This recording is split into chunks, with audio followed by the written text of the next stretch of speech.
Live from the BDN Studios, it's Bang and Dang. That's awesome. If you don't like that, then You ain't black.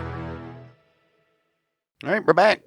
Battles of the American Civil War behind the battles. We are all done with Abraham Lincoln. We're on to the other president. on to the next one. The other one. He's obviously not going to have 4 episodes. It'll be 1 episode. It'll be probably 2 hours, but it'll be 1 episode. Definitely not doing part 2 on. Before he got into these old president of the Confederate States, he represented Mississippi in the Senate and the House. He was a member of the Democratic Party before the war, and he was also he was the Secretary of War from 53 to 57. And then he chose to turn on his brethren. Well, I guess he went with his brethren, if you want to get technical, since he was in Mississippi. He was the youngest of 10 children of Jane and Samuel Emory Davis. Samuel Davis's father, Evan, who had a Welsh background, came to the colony of Georgia from Philadelphia. Samuel, he served in the Continental Army during the American Revolutionary War and received a land grant for his service near present-day Washington, Georgia. Fantastic. All right. Well, he married a chick named Jane. Her last name's Cook. How do you come from a family that literally fought their independence and then turn on the union that they fought for? Yeah. I mean, It happens. He went on to marry Jane Cook. She was a woman of Scottish and Irish descent, whom he had met in South Carolina during his military service in 1783. Around 1793, Samuel and Jane, they went to Kentucky. Jefferson Davis, born 3rd of June, 1808. That happened at the family homestead in Davisburg. This was a village Samuel had established that later became Fairview, Kentucky. So look at all you Fairviewians. Your hero, Jefferson Davis, was born there. Fantastic. not only born there, literally their family founded the town. Man, great. He was named after then President Thomas Jefferson. Well, in 1910, the Davis family moved to Bayou Teche, Louisiana. Less than a year later, they moved to a farm near Woodville, Mississippi, where Samuel cultivated cotton, and he acquired 12 slaves. Oh, nice. He built a house that Jane called Rosemont. The Rosemont House. During the War of Still 18... stands today, doesn't it? But it's a typical freaking house with white pillars. During the War of 1812, 3 of Davis's brothers served in the military. When Davis was around 5, he received a rudimentary education at a small schoolhouse near Woodville. Fantastic. At least he was educated, unlike Lincoln. Self-taught, no lessons. Right. When old Finnis was about 8, his father had sent him to Major Thomas Hines and his relatives to attend St. Thomas College, which was a Catholic school run by Dominicans near Springfield, Kentucky. 1818, Davis returned back to Mississippi, where he briefly studied at Jefferson College in Washington. He then attended the Wilkinson County Academy near Woodville for 5 years. In 1823, Davis attended the Transylvania University in Lexington. This dude is going to school. Well, while he was still in college in 1824, he learned that his father, Samuel, had died. Oh, no. Before his death, Samuel had fallen into debt and sold Rosemont and most of his slaves to his eldest son, Joseph Emory Davis, who already owned a large estate in Davis Bend, Mississippi, which is about 15 miles south of Vicksburg. Joseph, who was 23 years older than Davis, he informally became his surrogate father. His older brother, Joseph, got Jefferson appointed to the United States Military Academy at West Point in 1824 at the ripe age of 16, where he became friends with classmates Albert Sidney Johnston and Leonidas Polk. Davis frequently challenged the Academy's discipline. In his very first year, he was court-martialed for drinking at a nearby tavern. He was found guilty, but he was pardoned. The very next year, he was placed under house arrest for his role in the eggnog riot during Christmas 1826, but it was not dismissed. He was not dismissed. Place at the Academy. It was caused by a drunken Christmas party in the North Barracks of the Academy. Whiskey was smuggled 2 days before into the Academy to make eggnog for the party, given the riot's name. They all got drunk and fucking pissed off. Well, good for them. Well, he graduated 23rd in a class of 33. Second Lieutenant Davis was assigned to the 1st Infantry Regiment. He was accompanied by his personal servant, James Pemberton, which was an enslaved Afro-American whom he inherited from his daddy. Early 1829, he was stationed at Forts Crawford and Winnebago in Michigan Territory under the command of Colonel Zachary Taylor would become president later on in life. You sure would. Well, throughout his life, Davis regularly suffered from ill health. During the northern winters, he had pneumonia, colds, and bronchitis. He went to Mississippi on furlough in March of 1832, missing the outbreak of the Black Hawk War. Returned to duty just before the Battle of Bad Axe, which ended the war. When Black Hawk was captured, Davis escorted him for detention in St. Louis. Oh, good for him. Black Hawk then stated Davis treated him with kindness. Aw, that's nice. After Jefferson's return to Fort Crawford in January 1833, he and Taylor's daughter, Sarah, they became romantically involved. Jefferson later asked Taylor if he could marry Sarah, but Taylor was like, hell no. Yeah, hell no. I'm going to be future president. Right. In spring, Taylor had Jefferson signed to the United States Regiment of Dragoons under Colonel Henry Dodge. Damn, he sent him away. He said, get away from my daughter. There, Jefferson was promoted to first lieutenant and deployed at Fort Gibson in Arkansas Territory. February 1835, Jefferson court-martialed again for insubordination. He was acquitted. He requested a furlough. Immediately after it ended, he tendered his resignation, which it was effected on the 30th of June. Dude didn't want to be in the military, huh? Good for him. Couldn't handle it. Well, he then decided to become a cotton planter. Oh. He returned to Mississippi, where his brother Joseph had developed Davis Bend and Hurricane Plantation, which eventually had 1,700 acres of cultivated fields with over 300 slaves. Fantastic. Joseph, he loaned him funds to buy 10 slaves, provided him with 800 acres, though Joseph retained the title. Yeah. Davis then named his section the Briarfield Plantation. Oh. Davis continued his correspondence with Sarah, and they agreed to marry with Taylor, given his reluctant assent. Oh. He said, I guess. Right. Wow. Well, they ended up marrying at Beachland, 17th of June, 1835. In August, he and Sarah traveled to Locust Grove Plantation, his sister Anna Smith's home in West Feliciana Parish, Louisiana. Within days, both became severely ill with malaria. Oh, yeah, I mean, swamp. Damn. This is going to piss old Taylor off. Old Zach's going to be mad because Sarah, dead, age 21, September 15th, 1835, after only 3 months of marriage.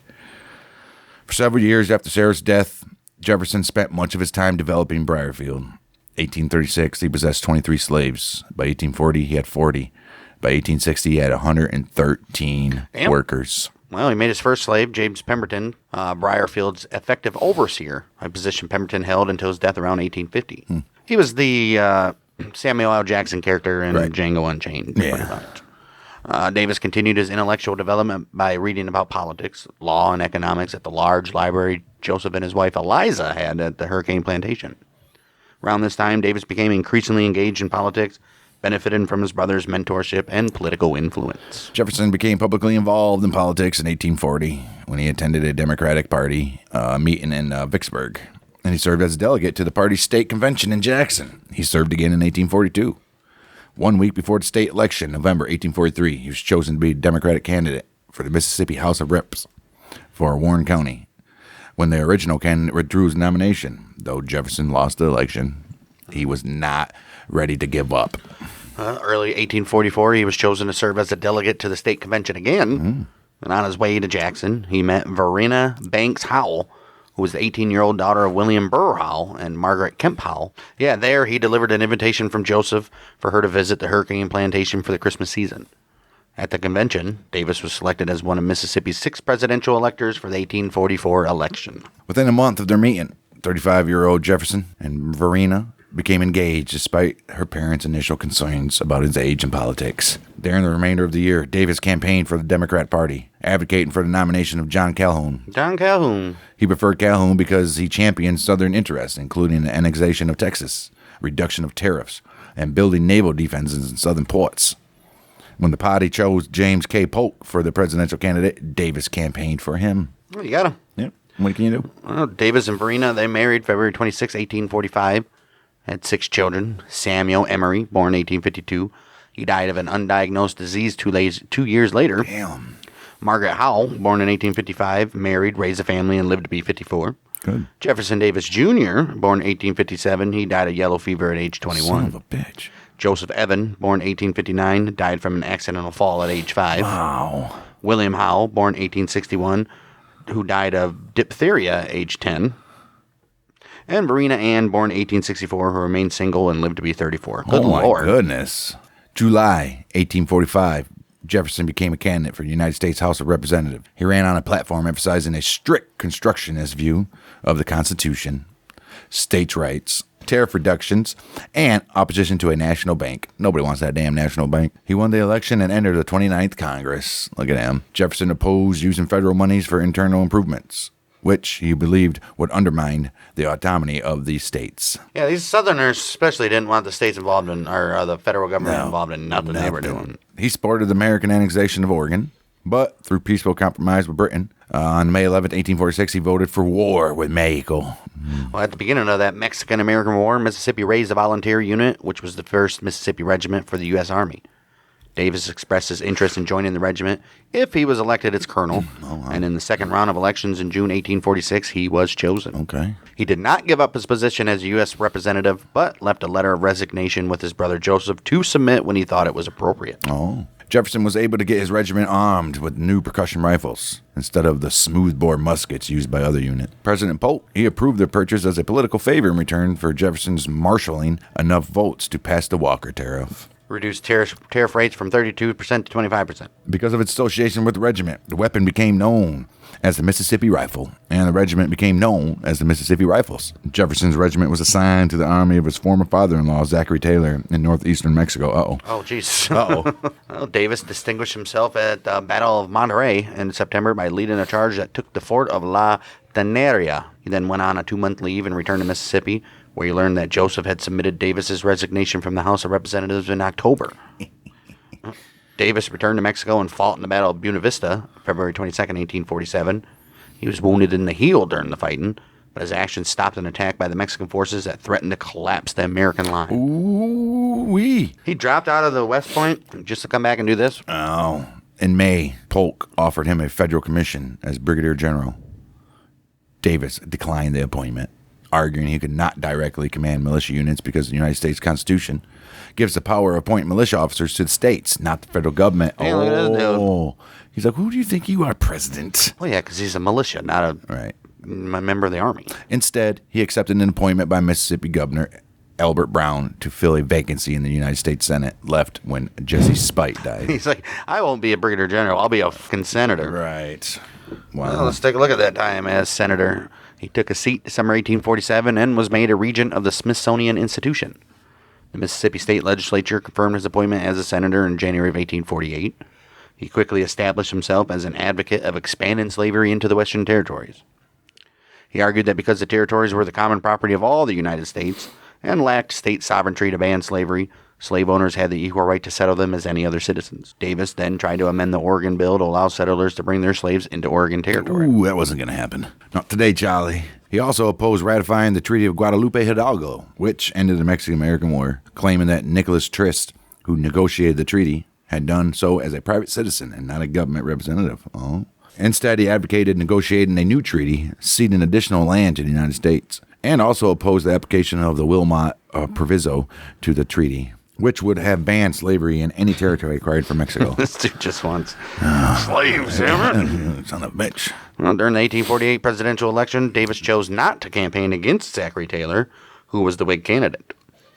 Well, yeah, dude, I mean, took your daughter away from you and killed her and shit, dude. Like, Taylor's didn't like, kill her, but this guy killed my daughter, and you want him to lead this country?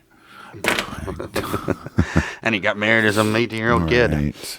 After the Senate session following Taylor's inauguration ended in March 1849, Davis returned to Briarfield. He was then reelected by the state legislature for another 6-year term in the Senate. Around this time, he was approached by the Venezuelan adventurer Narciso Lopez to lead a filibuster expedition to liberate Cuba from Spain.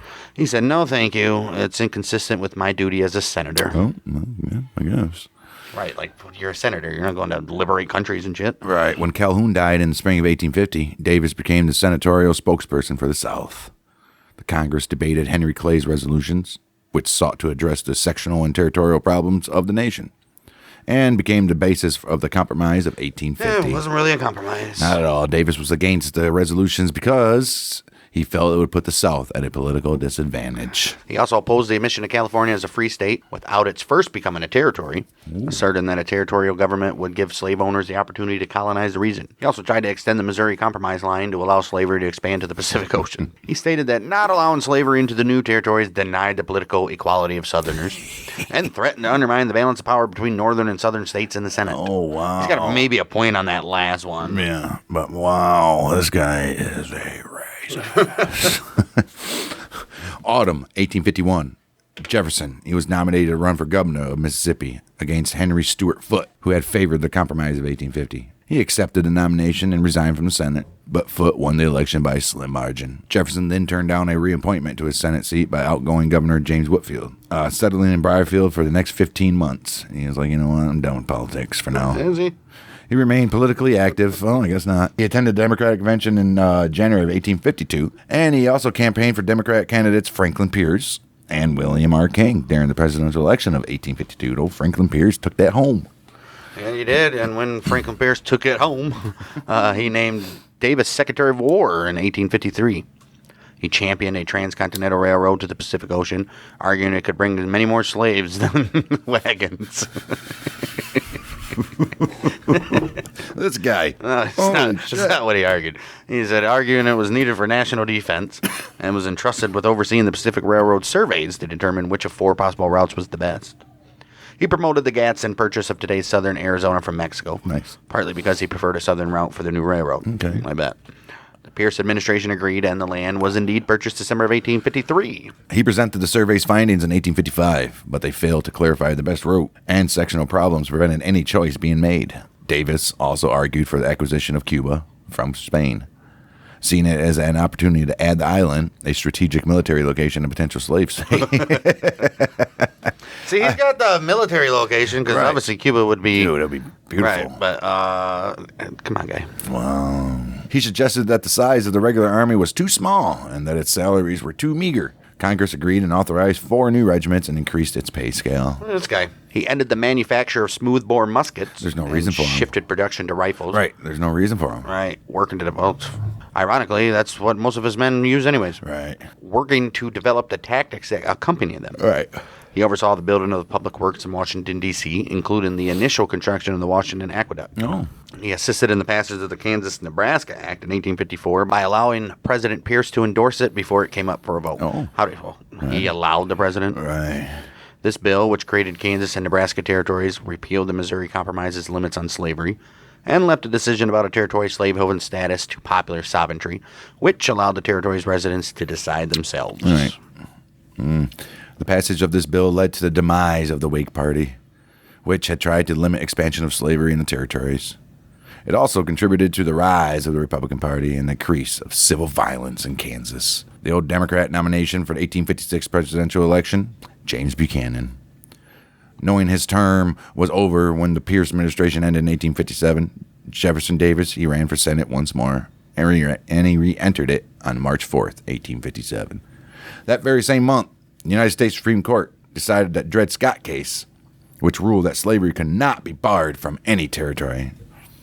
Like, man, this dude just getting wins, isn't he? Oh, dude. Well, the Senate recessed in March and did not reconvene until November of 1857. Holy shit. I know. The session opened with a debate on the Lecompton Constitution submitted by a convention in Kansas Territory. If approved, it would have allowed Kansas to be admitted as a slave state. Davis, of course, supported it. He's like, yes. But it was not accepted, in part because the leading Democrat in the North, Stephen Douglas, argued it did not represent the true will of the settlers in the territory. Right. The controversy undermined the alliance between Northern and Southern Democrats. Yep, got a split, baby. Here we go. Jefferson Davis's participation in the Senate was interrupted early 1858 by a recurring case of iritis. This infection threatened the loss of his left eye. It left him be bedridden for 7 weeks. He spent the summer of 1858 in Portland, Maine, recovering, and he gave speeches in Maine, Boston, and New York, emphasizing the common heritage of all Americans and the importance of the Constitution for defining the nation. His speeches angered some states' rights supporters in the South, requiring him to clarify his comments when he returned to Mississippi. He was like, hold on there, buddy. What were you talking about up there? We heard you up there in the North. You being one of those damn Yankees? He's like, man, you know how it is when you're around them folks. you gotta tell them what they want to hear. Well, Davis said he appreciated the benefits of the Union, but acknowledged that it could be dissolved if states' rights were violated or one section of the country imposed its will on another. Hey. Speaking to the Mississippi legislature on November 16, 1858, he said, "If an abolitionist be chosen president of the United States, I should deem it your duty to provide for your safety outside of a union with those who have already shown the will, to deprive you of your birthright, and to reduce you to worse than the colonial dependence of your fathers." Holy shit. This dude is angry. In February 1860, Jefferson presented a series of resolutions defining the relationship between the states under the Constitution, including the assertion that Americans had a constitutional right to bring their slaves into territories. These resolutions were seen as setting the agenda for the Democratic Party nomination, ensuring that Douglas's idea of popular sovereignty, known as the Freeport Doctrine, would be excluded from the party platform altogether. We're going to get rid of that shit. Yeah, like I said, Democratic Party split. Douglas nominated by the North, and Vice President John Breckinridge was nominated by the South. The Republican Party, Abraham Lincoln, he obviously won that election. Davis counseled moderation after the election, but South Carolina adopted an ordinance of secession December 20th, 1860. Damn right they did. Mississippi then seceded January 9th, 1861, though Davis stayed in Washington until he received official notification on January 21st. Oh, wow. Calling it the saddest day of my life, he delivered a farewell address, resigned from the Senate, and went back to Old Field. He's like, I can't go against my town. I can't go against my home. Went back to old Mississippi. Well, let's see how he became president of the old Confederate States of America. Before his resignation, Davis had sent a telegram to Mississippi Governor John Pettus, informing him that he was available to serve the state. January 27th, 1861, Pettus appointed him a major general of Mississippi's army. Oh. February 9th, Jefferson Davis was unanimously elected to the provisional presidency of the Confederacy by the Constitutionalcy of the Conventionacy. In Montgomery, Alabama. By the Constitutional Convention in Montgomery, Alabama, including delegates from 6 states that had succeeded: South Carolina, Mississippi, Florida, Georgia, Louisiana, and Alabama. Whoa, Black Betty. And Texas will soon be there, don't worry. Yeah.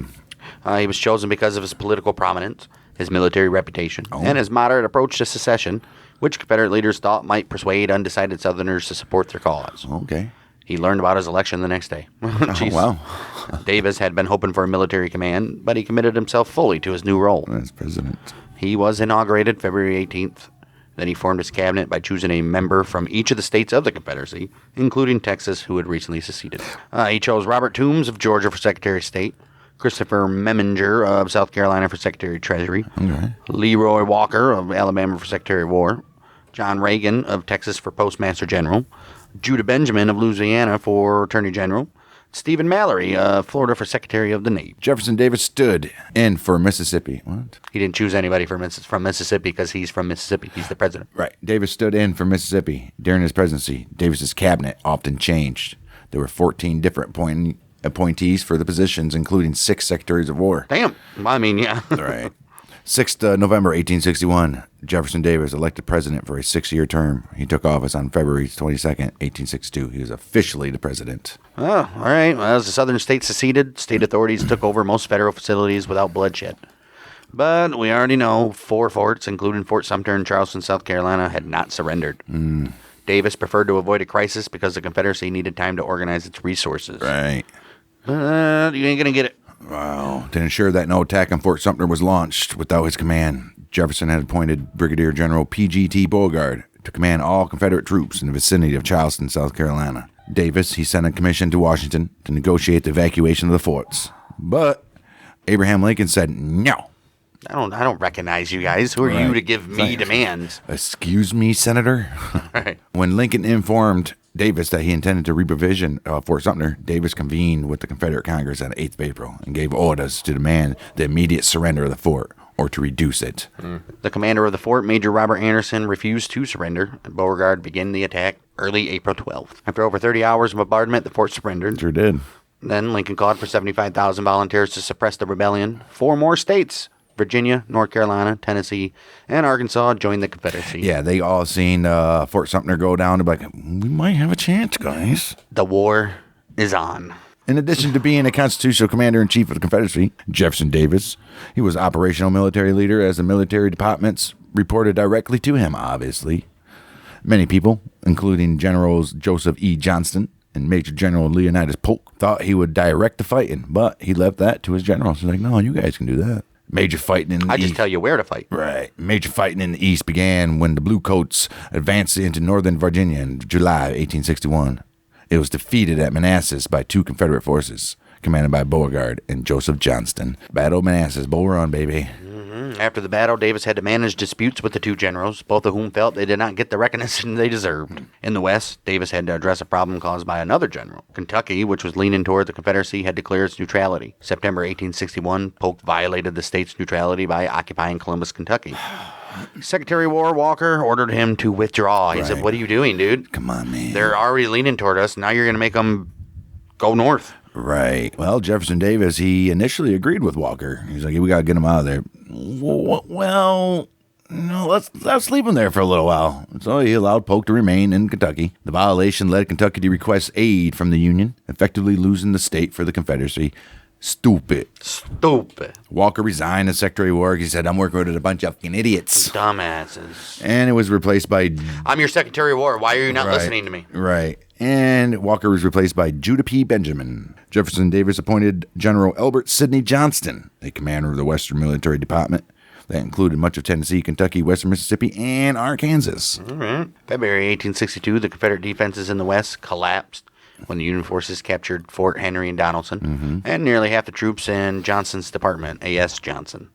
Within weeks, Kentucky, Nashville, Memphis, gone, as well as control of the Tennessee and Cumberland rivers. The commanders responsible for the defeat were Brigadier Generals Gideon Pillow and John B. Floyd, political generals that Davis had been required to appoint. Right. Yeah, see, that's the thing, too. Right. So dumb.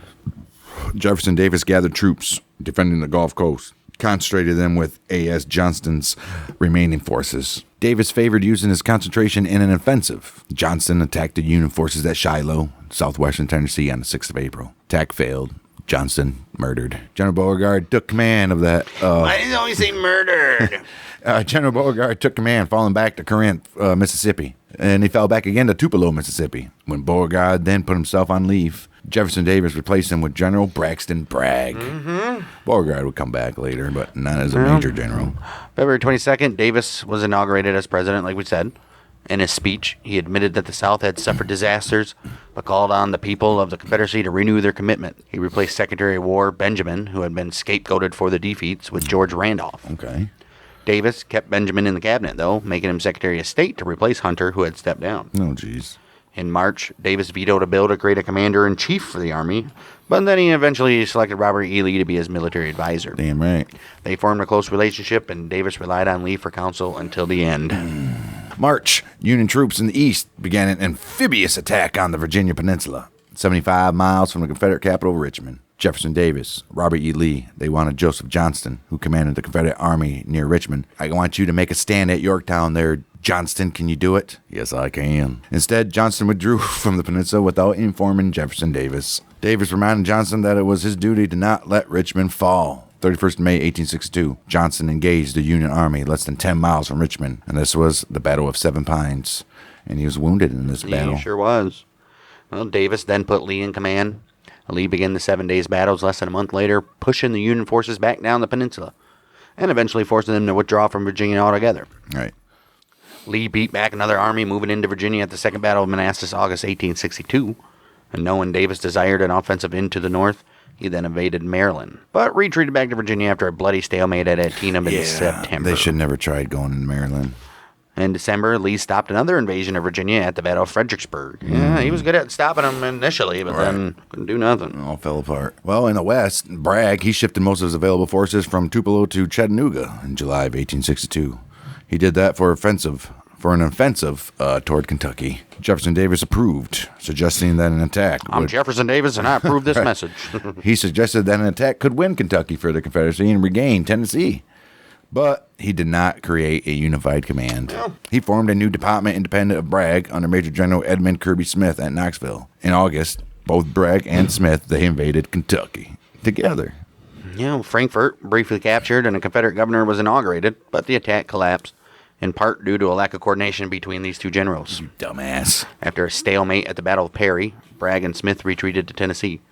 In December, Bragg, he was defeated at the Battle of Stones River. In response to that defeat and the lack of coordination, Davis reorganized the command in the West in November. He combined the armies of Tennessee and Vicksburg into a department under the overall command of Joseph Johnston. And where he would stay. Jefferson Davis expected Johnston to relieve Bragg of his command, but Johnston said, nah, I think he'd be good somewhere else in this little rank I got here. He probably didn't want to, because him and Bragg probably were friends. You know how this shit goes. Right. During this time, Secretary of War Randolph, he resigned because he felt that Jefferson Davis refused to give him the autonomy to do his job correctly. Jefferson Davis was like, fine, I'll replace you with James. Not James Seddon. Damn right, James Seddon. That little bootlicker, he'll do whatever you say. January 1st, 1863, Lincoln issued the Emancipation Proclamation. Davis, he saw this as an attempt to destroy the South by inciting its enslaved people to revolt. Right. Declaring the proclamation the most execrable measure recorded in the history of guilty man. Wow. He requested a law that Union officers captured in Confederate states be delivered to state authorities and put on trial for inciting slave rebellion. Oh, shit. Damn. In response, the Congress passed a law that Union officers of the United States colored troops could be tried and executed, though none were during the war. The law also they were just executed on the battlefield. Right. The law also stated that the captured black soldiers would be turned over to the states they were captured in to be dealt with as the state saw fit. In May, General Lee broke up another invasion of Virginia at the Battle of Chancellorsville, and he countered with an invasion into Pennsylvania. Ooh. And then it gets deadly. He shouldn't have done that. Well, Davis once again approved this message, thinking that a victory in the Union territory could gain recognition of Confederate independence. But we all know that didn't happen because Lee's army defeated at the Battle of Gettysburg. Not only defeated, but Well, both sides took a big hit. walloping. Right. After retreating to Virginia, Lee blocked any major Union offensive into the state. In April, Union forces resumed their attack on Vicksburg. Davis concentrated troops from across the South to counter the move, but Joseph Johnston did not stop the Union forces. Couldn't. Lieutenant General John Pemberton withdrew his army into Vicksburg, and after a siege, they surrendered on the 4th of July. It's the very next day after Gettysburg. What a 1-2 punch for the Union there. The loss of Vicksburg and Port Hudson, Louisiana, led to Union control of the Mississippi. Davis relieved Johnston of his department command. During the summer, Bragg's army was maneuvered out of Chattanooga and fell back to Georgia. September, Bragg, he defeated a Union army at the Battle of Chickamauga, driving it back to Chattanooga, which he put under siege. Well, Davis then visited Bragg to address leadership's problems in his army. Davis acknowledged that Bragg did not have the confidence of his subordinates, but kept him in command. Okay. Mid-November, the Union Army counterattacked, and Bragg's forces retreated to northern Georgia. Son of a bitch. Bragg then resigned his command. Davis replaced him with Joseph Johnston, but retained Bragg as an informal chief of staff. Right. Davis had to address faltering civilian morale as well. Early spring, there were riots in Confederate cities as people began to suffer food shortages and price inflation. They're like, dude, this is not what you promised when we went away from the Union, guy. But they're like, hey, man, we're fighting a freaking war for your, shit. Not for your freedom. None of you. Right. During one riot in Richmond, the mayor of Richmond called the militia when a mob protesting food shortages broke into shops. Jefferson Davis went to the scene and addressed the protesters, reminding them of their patriotic duty and promised them that he would get them food somehow, some way. He then ordered them to disperse, or he would command the soldiers to open fire. Whoa. Damn. What a piece of shit. Oh. They got the fuck out of there, they did. Of course they did. In October, Jefferson Davis went on a month-long journey to rally the old rebels, giving public speeches across the South. Throwing bread. Right, and meeting with civic and military leaders. Well, in his address to the Second Confederate Congress, May 2nd, 1864, Davis outlined his strategy of achieving Confederate independence by exhausting the Union will to fight.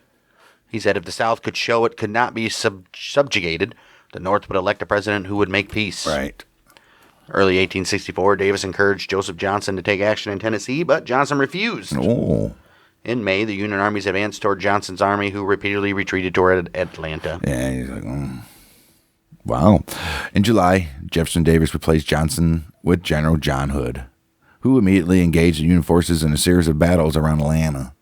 The battles did not stop the Union Army, and Hood abandoned the city on September 2nd. The victory raised Northern morale and assured Lincoln's reelection. Sure did. The Bluecoats then marched to Savannah, Georgia, and they captured that town as well, burning everything on its way. In December, including Savannah. Yeah. In December, they advanced into South Carolina. Now they had Lee surrounded. Well, in the meantime, Hood advanced north and was repulsed in a drive towards Nashville, December of 1864. Union forces began a new advance into northern Virginia. Lee put up a strong defense, and the Union were unable to directly advance on Richmond, but managed to cross the James River. Ooh. June 1864, Lee fought the Union armies to a standstill.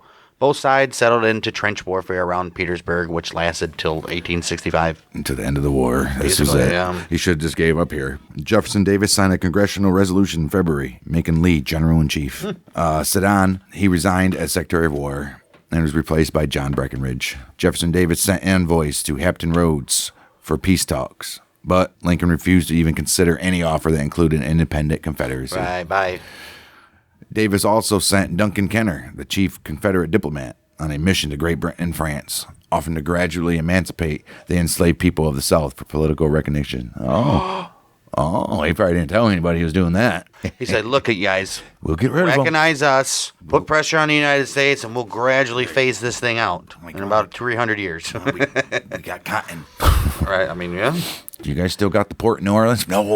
Damn it. What about Florida? We got one. No, wait. No. What about South Carolina? No. Texas? Yeah, but there's something going on in France. Yeah. Well, France, you're doing something in Mexico right now. Can't you get it through? No. Shit. Yeah.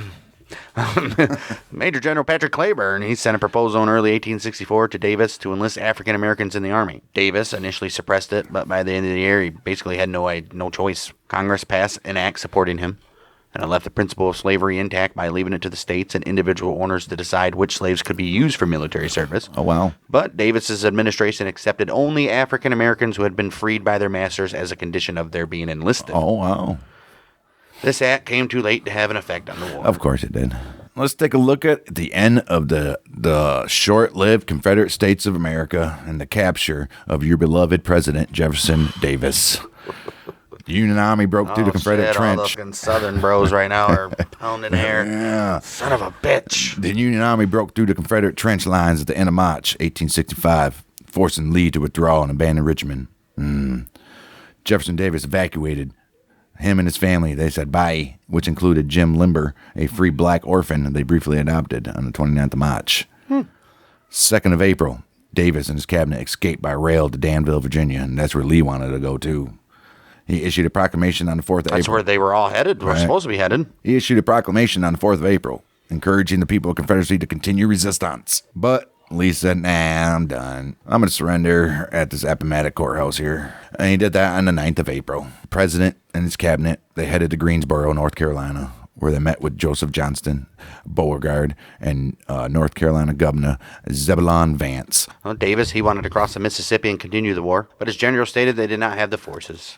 Right. He gave Johnson authorization to negotiate the surrender of his army, but Davis headed south to carry on the fight. Oh. When Lincoln was assassinated April 14th, the Union government implicated Davis, and a bounty of $100,000, which is $2 million today, was put on his head. Damn. May 2nd, Davis met with Secretary of War Breckinridge and Bragg in Abbeville, Georgia, to see if they could pull together an army. He's like, we're not done! If we can get across that Mississippi, we can defend that.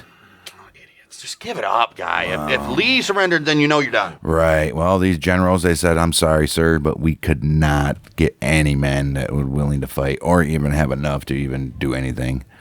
So on the 5th of May, he met with the remainder of his cabinet in Washington, and this is in Georgia, and he officially dissolved the Confederate government. He moved on, hoping to join Kirby Smith's army across the Mississippi. On the 9th of May, Union soldiers found Davis's encampment near Irwinville, Georgia. He tried to evade them, but he was ultimately captured wearing a loose-sleeve cloak and covering his head with a black shawl, which gave rise to depictions of him in political cartoons fleeing in women's clothes. Wow. He wasn't really in women's clothes. Right. Hilarious, though. That's sad. Terrible. I mean, this guy, a lot of mistakes. Think about it. A lot of his decisions directly screwed over the South. Sure in hell did. When he basically forced Kentucky to side with the Union. Right. It was his decision to attack when Hood, when he replaced with Hood. Right. And made him attack, and then that cost him in Atlanta. All right, let's take a look at some Civil War policies that old Jeff had. Weren't very good. For his national policy, his central concern during the war was to achieve Confederate independence, clearly. After Virginia seceded, the provisional government of the Confederacy moved the capital to Richmond. The Confederate federal government had almost no institutional structures in place, lacking an army, a navy, a treasury, a diplomatic missions, and bureaucracy. Davis had to work with the Confederate Congress quickly to create them. Well, yeah. Obviously. Although Davis supported states' rights, he also believed the Confederate Constitution empowered him with the right to centralize authority to prosecute the war. He worked with the Congress to bring military facilities in the South, which had been controlled by the states under Confederate authority. Oh, but now, states' rights, though. Right. Confederate governors wanted their state's militia available for local defense. And Davis knew he needed to deploy military forces to defend the Confederacy as a whole. And he also created a centralized army that could enlist volunteers directly. I guess you can have just a bunch of militias running around. And need an army, right? When soldiers in the volunteer army seemed unwilling to re-enlist in 1862, I wonder why.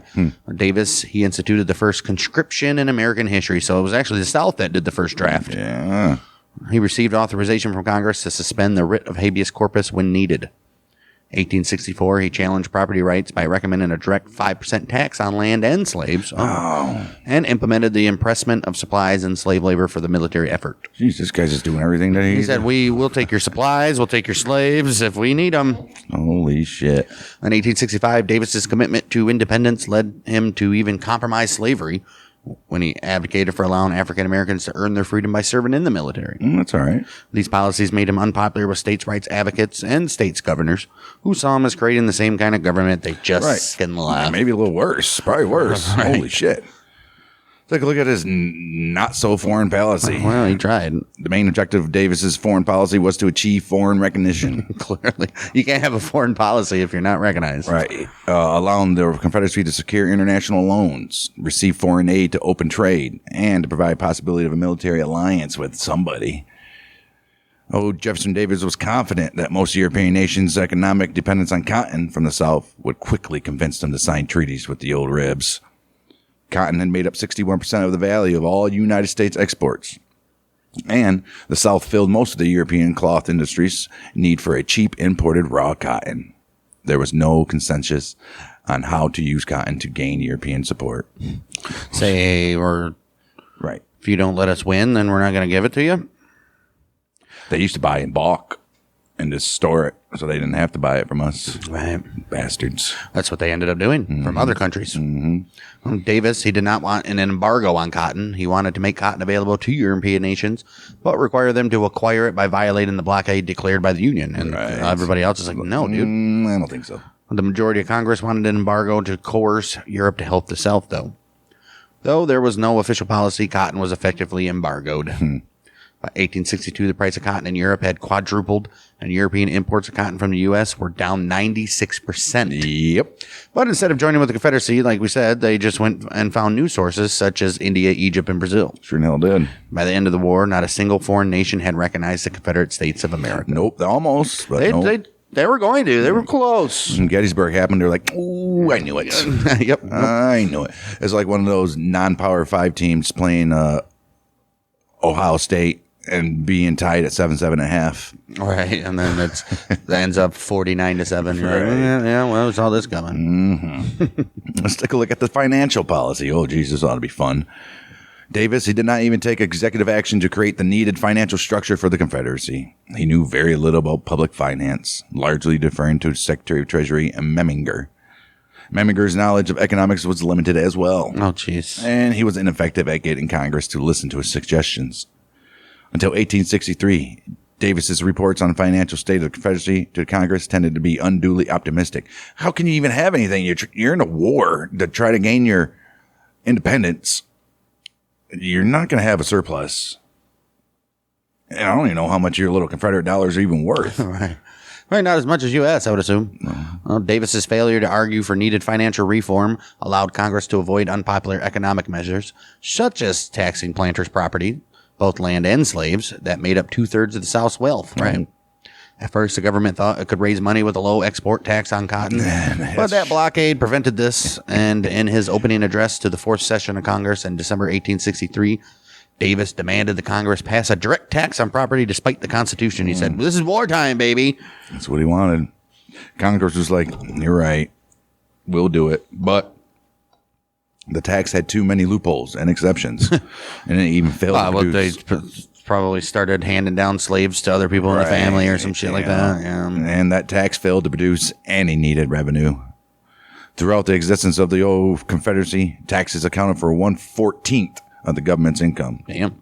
Consequently, the government printed money to fund the war, destroying the value of the Confederate currency. That's what happens. By 1865, the government was relying on impressments to fill the gaps caused by the lack of finances. Oh, my goodness. Well, look, we already know his views on slavery, but we're going to take a look at him anyways. During his years as senator, Davis was an advocate for the southern states' right to slavery. In an 1848 speech on the Oregon Bill, he argued for a strict constructionist understanding of the Constitution. He insisted the states are sovereign. All powers of the federal government are granted by those states. Right. The Constitution recognized the right of states to allow citizens to have slaves as property, and the federal government was obligated to defend encroachments upon this right. All right. Yeah, I guess. It's in there. In his February 13th and 14th, 1850 speech, Davis declared that slaveholders must be allowed to bring their slaves into federal territories. He stated that slavery does not need to be justified. It was sanctioned by religion and history. Kinda. He claimed that African Americans were destined for bondage. Jeez. Now, singling out a certain race. Yeah. And their enslavement was a civilizing blessing to them. Oh my gosh. Calling them basically animals that if they weren't slaves, they'd be running around like uncivilized. They'll be still eating their soup with a piece of an animal bone or something. That is crazy. He also went on to say enslaving African Americans brought economic and social good to everybody. This guy. Davis's speeches after secession acknowledged the relationship between the Confederacy and slavery. There was none. In his resignation speech to the Senate, delivered 12 days after his state seceded, he said Mississippi, quote unquote, has heard proclaimed the theory that all men are created free and equal, and this made the basis of an attack upon her social institutions, and the sacred Declaration of the Independence has been invoked to maintain the position of the equality of the races. Okay. That makes some sense. That's weird. In his February of 1861 inaugural speech, as the provisional president of the Confederacy, Davis asserted that the Confederate Constitution, which explicitly prevented Congress from passing any law affecting African American slavery and mandated its protection in all Confederate territories, was a return to the intent of the original founders, he said. He spoke to Congress in April on the ratification of the Constitution. He stated that the war was caused by Northerners who desired to end slavery, and it would destroy the South property worth millions of dollars. Well, probably. In his 1863 address to the Confederate Congress, Davis denounced the Emancipation Proclamation as evidence of the North's long-standing intention to abolish slavery and doom African Americans, whom he called an inferior race. They said them Northerners are going to doom these African Americans to extermination. Jeez. Well, let's take a look at his performance as Commander-in-Chief, because so far it's not looking so good. When he came to the role of Commander-in-Chief, confident in his military abilities. He had graduated from West Point, we know, served in the regular army, and commanded troops in combat. Fantastic. He actively oversaw the military policy of the Confederacy and worked long hours attending to paperwork related to the organization, finance, and logistics needed to maintain that army. Look at him. Some historians argue that Davis's personality contributed to the defeat of the old rebels. His constant attention to minor military details has been used to illustrate an inability to delegate, which led him to lose focus on Right. He's too worried about frickin' the little bump, little mound on the side of the river, how they're supposed to get around that, and leave it to somebody else, dude. Right. He has been accused of being a poor judge of generals, appointing people such as Bragg, Pemberton, and Hood, who all failed to meet expectations. All terrible. Overly trusting longtime friends. And he also retained generals like Joseph Johnston long after they should have been removed. Yeah. His need to be seen as always in the right has also been described as a problem. Right. This dude was a freaking weirdo. Historians have argued that the time spent vindicating himself took time away from pressing problems and accomplished little. His reactions to criticism made unnecessary enemies and created Donald Trump. Right. And created hostile relationships with the politicians and generals he depended on. Right. It has been argued that his focus on military victory at all costs undermined the values of the South that it was fighting for, such as states' rights and slavery, but provided no alternatives to replace them. Okay. Dude, why didn't they impeach this guy 2 years in and be like, this dude is not the one? Hold on. Right. Wait a minute. Other historians have pointed out his strengths, though. Davis quickly mobilized the Confederacy, despite the South's focus on states' rights, and he stayed focused on gaining independence. He was a skilled orator who attempted to share the vision of national unity. He shared his message through newspapers, public speeches, and trips where he would meet with the public. Well, good for him. His policy sustained the Confederate armies through numerous campaigns, buoying Southern hopes for victory and undermining the North's will to continue the war. A few historians have argued that Davis may have been one of the best people available to serve as commander-in-chief. Well, yeah, everybody else is in the North. Right. Though he was unable to clearly win the war, he rose to the challenge of the presidency, pursuing a strategy that did not only enable the Confederacy to hold out as long as it did, but it almost achieved its independence. It was a time for the first couple years. It was maybe. It was rough. It was looking rough for the old blue coats.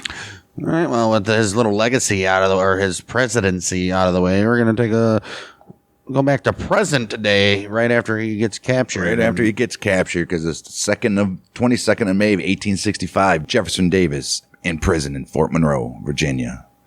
This was under the watch of Major General Nelson Miles. Initially, he was confined to a casemate, forced to wear fetters on his ankles, required to have guards constantly in his room, forbidden contact with family, and given only a Bible and his prayer book to read. Over time, his treatment improved due to public outcry. The fetters were removed after 5 days. Within 2 months, the guard was removed from his room. He could even walk outside for exercise, and he was allowed to read newspapers and other books and as well. others. Nice. Well, by October, he was moved to better quarters.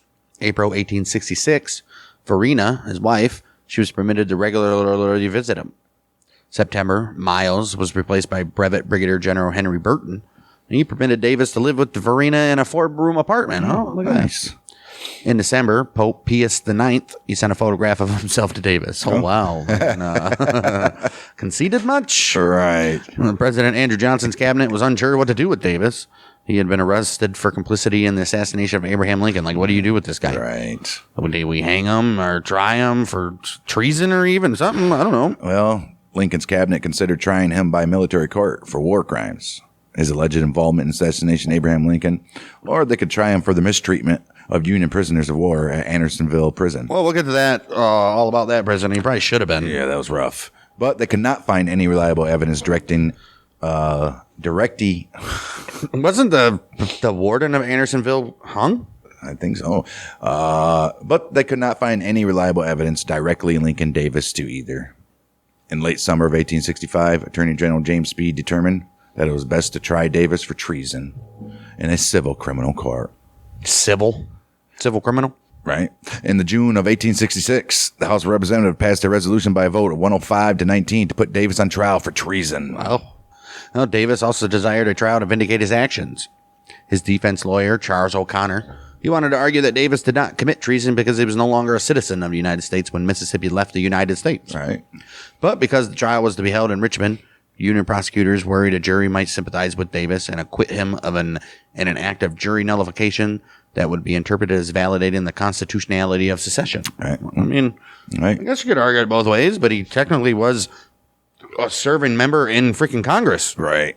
After 2 years of imprisonment, Davis released at Richmond, 13th of May, 1867. He got out on bail. $100,000 was equivalent to $1.79 million today. And this was posted by prominent citizens, including Horace Greeley, Cornelius Vanderbilt, and Garrett Smith. Davis and Farina, they went to Montreal, Quebec, to join their children who had been sent there while he was in prison. And then they moved to Lennoxville, Quebec. Davis remained under indictment until after Johnson's proclamation on Christmas Day of 1868, granting amnesty and pardon to all participants in the rebellion. It's the right thing to do. Just got to right the shit, man. Get back to normal. Yeah. Davis's case never went to trial. In February of 1869, Attorney General William Averts informed the court that the federal government declared it was no longer prosecuting the charges against him. Go on. It's over, buddy. Live your life, buddy. Yeah, come on back. And he's going to try to, because in his later years, he attempts to seek a livelihood. He doesn't do too well. Despite his financial situation after his prison release, Davis refused work that he perceived as diminishing his status as his former senator and president. He turned down a position as head of Randolph-Macon College of Virginia because he did not want to damage the school's reputation while he was under indictment. Right. In the summer of 1869, he traveled to Britain and France, and he found no business opportunities there. Damn. You think he demanded people to call him Mr. President? I'm sure he probably was like, I used to be a president, damn it. Right. Son of a bitch. When the federal government dropped its case against him, Davis left his family in England. He said, you guys, I'm out of here. And returned to the United States in October of 1869 to become president of the Carolina Life Insurance Company in Tennessee. On his arrival to Tennessee, the University of the South offered him their top position, but he declined because the slavery was insufficient. That and the salary, yeah. But He's like, what? No slaves? That's insufficient. but he declined because the salary was insufficient. Jefferson Davis was not able to retrieve his family from England until August of 1870. Damn. Well, he then received numerous invitations to speak during this time, declining most. In 1870, though, he delivered a eulogy to Robert E. Lee at the Lee Monument Association in Richmond, in which he avoided politics and emphasized Lee's character. Fantastic. Davis's 1873 speech to the Virginia Historical Society was more political. He stated that the South would not have surrendered had it known what to expect from Reconstruction. We'll get into that, too. Right. Particularly the enfranchisement of African Americans. Said, you guys are making them people? He became a lifetime member of the Southern Historical Society, which was devoted to presenting the lost cause explanation of the Civil War. We'll get to that as well. Yeah, this don't even make no sense. I don't even know why they let it go, dude. Jeez. Initially, the society had scapegoated political leaders like Davis for losing the war, but eventually shifted the blame for defeat to the former Confederate General James Longstreet. That's up. Davis avoided public disputes regarding blame. That's because they were pissed that James Longstreet actually took positions in the government, didn't he? Well, him and Grant were still friends afterwards. Right. Davis avoided public disputes regarding blame, but constantly maintained that he had nothing wrong. He did nothing wrong and was always upheld the Constitution. Yeah. The Panic of 1873 adversely affected the Carolina Life Company, and Davis resigned in August of 1873 when the directors merged the company over his objections. He said, get out of here. Well, he then went to Europe once again in 1874 to seek opportunities to earn money, but was not able to find any. Why would you go back? It's such a long trip. Right. After returning to the United States in late 94 or 74, he continued to explore ways to make a living, including investments in railroads, mining, manufacturing, and ice making machine. Oh. Should just stayed and invested in railroads from the beginning. Right. Or ice making machine would have been pretty gnarly had he got that going. Right. Well, in 1876, he was offered the presidency of the Agricultural and Mechanical College of Texas. He declined because Varina did not want to live in Texas. Oh. He instead recommended Thomas Gaithright. Right. How about you, wife? We have no money. Right. I just took a 3-month freaking boat to Europe and wandered around. He worked for an English company, the Mississippi Valley Society. He did that to promote trade and European immigration. When he and Varina went to Europe again in 1876, he was determined that the company was failing. And he's like, ooh, this company's failing. Right. He returned to the United States while Varina stayed in England. She's like, I'm staying over here, motherfucker. Davis sought to reclaim Briarfield as well. After the war, his property had been taken over by the Freedmen's Bureau, which employed former enslaved African Americans as laborers. After Davis's older brother Joseph successfully applied for a pardon, he regained ownership of Davis Bend. Oh. Unable to maintain it, Joseph gave his former slave Ben Montgomery and his sons Isaiah and William a mortgage loan to buy the property. Oh, wow. Oh. When Joseph died in 1870, he had made Davis one of his executors, but did not deed any land to him in the will. Oh, he's probably pissed. Davis litigated to obtain Briarfield. The judge ended up dismissing his suit in 1876. He said, ain't yours no more, buddy. He appealed. Mississippi Supreme Court found in his favor, though, in 1878. He then foreclosed on the Montgomerys, who were in default on their mortgage. By December 1881, Briarfield was legally his, although he did not live there and it did not produce a reliable income. What? So he did that just because the black guys were owning it. Right. What an asshole. 1887 of January, the author Sarah Dorsey invited him to live on her estate at Beauvoir. And this is Mississippi. And he began to write his memoirs That's there. what you should have been doing in the beginning. He agreed, but he insisted on paying board. He's like, I'll write here, but I'll pay you. At the time, Davis and Varina lived separately. When Varina came back to the U.S., she initially refused to even come to Mississippi because she did not like Davis's close relationship with Dorsey, who was serving as his amanuensis, or a scribe. A scribe, yeah. She was writing what he was saying. Right. Well, he had it easy. I was going to sit here and talk, and she writes it all for me. Yeah, fantastic. Right. I guess she would be a little jealous, a little jelly. He's like, hey, listen, dumbass. This is probably going to make us a lot of money. Right. Who gives a shit who's writing it? What, you want to talk a paragraph? Right. I'll tell you what to say, and you tell her. Right. How about that? In the summer of 1878, she was like, why can't I write it down? Because you suck at writing, woman. Because you're illiterate. Right. I'm sure she came from a well-off family. I'm sure she was all right. Well, I'm sure Dorsey was like changing his words to make it seem more, how books are. Probably editing them because he was probably doing some not so. He's like, I was piss poor drunk that day, and she wrote down, I was piss poor drunk. I had a couple fingers, or well. In the summer of 1868, Verena relented, moving to Mississippi with her husband and his scriber, and taking over the role of Davis's assistant. Oh, okay, there we go. Dorsey died in July of 1879 and left Beauvoir to Davis. In her will. Oh, wow. And he lived there for most of his remaining years. She didn't have no family, huh? Wow. His first book, The Rise and Fall of the Confederate Government, was published in 1881. The book was intended as a vindication of Davis's actions during the war and an argument for the righteousness of secession. People are like, where's your source? Literally me. Right. Though it downplayed slavery's role as a cause of the war. Of course it did. Of course it did.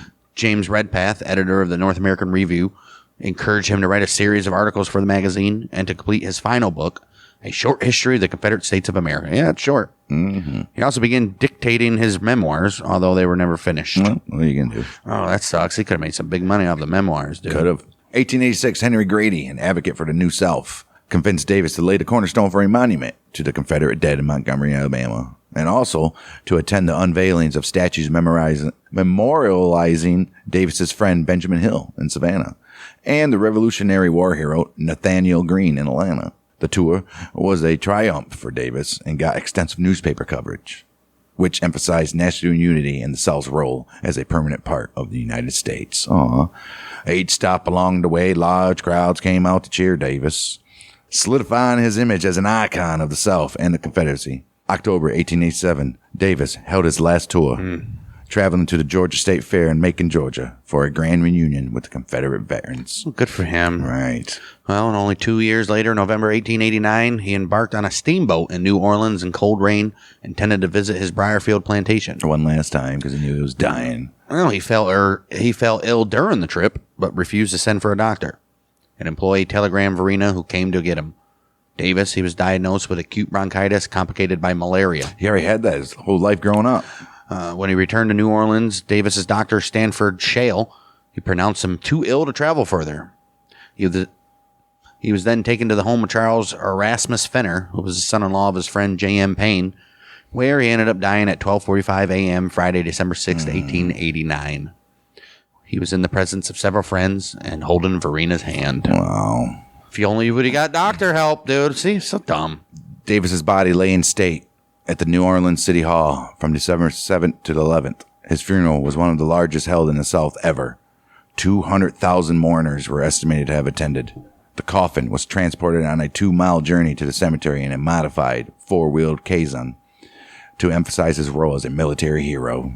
Davis was buried according to the Episcopal rites, and a brief eulogy was pronounced by Bishop John Nicholas Gallagher. All right. After his funeral, various southern states requested to be the final resting site for Davis's remains. Verena decided that he should be buried in Richmond, which she saw as the appropriate resting place for dead Confederate heroes. She chose Hollywood Cemetery. May 1893, Davis's remains traveled from New Orleans to Richmond. Along the way, the train stopped at various cities, receiving military honors and visits from governors, and the coffin was allowed to lie in state in 3 state capitals, which were Montgomery, Alabama, Atlanta, Georgia, and Raleigh, North Carolina. Oh. When Davis was reburied, his children were reinterred on the site as Verena requested, and when Verena died in 1906, she, of course, was buried beside him. Damn. She lived to be a little longer. Well, no, she was way she was younger. 18 when they got together, and she was like 36. Right. So, Although Davis served the United States as a soldier and a war hero, a politician who sat in both houses of Congress, cabinet officer. His legacy is mainly defined by his role as the president of the Confederate States. Well, of no America. shit. After the Civil War, journalist It'd be retarded to be like, oh, this guy, Right. he was a United States senator. Oh, by the way, he was also president of the Confederacy. No, the Confederacy is always going to come first. Right. After the Civil War, journalist Edward Pollard, who first popularized the lost cause mythology, placed much of the blame for losing the war on Jefferson Davis himself. Into the 20th century, many biographers and historians have also emphasized Davis's responsibility for the Confederacy's failure to achieve independence. Well, since the second half of the 20th century, this assumption has been questioned. Some scholars argued that he was a capable leader, while acknowledging his skills were insufficient to overcome the challenges the Confederacy faced, and exploring how his limitations may have contributed to the war's outcome. Davis's standing among white Southerners was at a low point at the end of the Civil War, but obviously, like we just said earlier, it rebounded after his release from prison.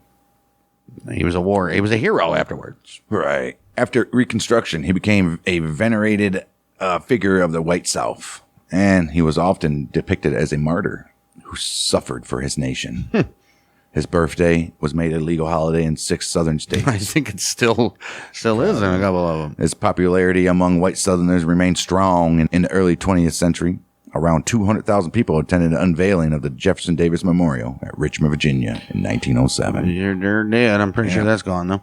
In 1961, a centennial celebration reenacted Davis's inauguration in Montgomery, Alabama, with fireworks and a cast of thousands in period costumes. In the early 21st century, there were at least 144 Confederate memorials commemorating him throughout the U.S. Wow. October 17, 1978, Davis's U.S. citizenship was posthumously restored after the Senate passed Joint Resolution 16. President Jimmy Carter described it as an act of reconciliation, reuniting the people of the United States and expressing the need to establish the nation's founding principles for all. Oh, wow. Good for you. However, Davis's legacy continued to spark controversy. Clearly. In the 21st century, most historians agree that Davis's participation in the Confederacy constituted treason. His memorials, such as the Jefferson Davis Highway, have been argued to legitimize the white supremacist, slaveholding ideology of the Confederacy, and a number have been removed, including the statues at the University of Texas in Austin, New Orleans, Memphis, and the Kentucky State Capitol in Frankfurt. Yeah, and obviously we know after the death of George Floyd, May 2020, protesters toppled Davis's statue on his Richmond monument, along with the statues of other figures considered racist. Bullshit. As part of its initiative to dismantle Confederate monuments, the Richmond City Council funded the removal of the statue's pedestal, which was completed February 2022, and ownership of its artifacts was given to the Black History Museum and Cultural Center of Virginia. Damn, that dude did about 80 fin rolls in his grave after that. Huh? Holy shit. That serves him right. Right. Fucking clearly he was a racist. Yeah, this guy was bad. Still, I mean, remove the statue. I mean, Right. Yeah, that was the other president. It sure was. Boy, was he an incompetent one. Sorry to tell you guys. That guy sucked as president. Sorry. Yeah. He was dumb. He was. He was not a good president. He was. Maybe he was a decent senator, but no, he was not a good president. That's for sure. If they had somebody that knew what the hell they were doing, nah. Even if the South would have won the Civil War, I don't think they would have lasted long. It would have been like maybe Well, clearly not, because they depended 10, on 15 years. They depended on slavery as a majority of it, and you know that wasn't lasting. Well, plus, they didn't have the industrial was up in. Well, they would have clearly took over that. Not the industry business. Why? Because they're farmers. Yeah, but the Union took over back the Confederacy. Why wouldn't the Confederacy took the Union if we won? If they won. Right. No, Obviously they would have just stayed the South. But it was a split. Yeah, that was the other president. Whatever. Jefferson Davis. He was not a good old jolly man. He was not a good fellow at all. No, this guy he was not moron. a jolly good fellow at all. Too worried about himself. Fuck right. How do I look? Right. Yep, that's the two presidents. I think next week. So I was thinking about Grant or Lee, but I think maybe next week we should get into it right away. Maybe we'll cover Reconstruction. How they tried to put the nation back together after the war. That was a fucking mess. Just like the war. Probably should go there before we start getting into let's kind of wrap up the war altogether here. So yeah, we'll probably do that next week, and then we'll get into whatever else. Grant, Lee, some places, events, and all that good stuff. So you guys already know it. Subscribe, like, follow, Share us with your friends, all that good stuff. We'll be back next week we're going to look at the old Reconstruction. Yeah, that was a shit show. Reconstruction. We'll see you then. We're the Month of Michigan. Bang, bang.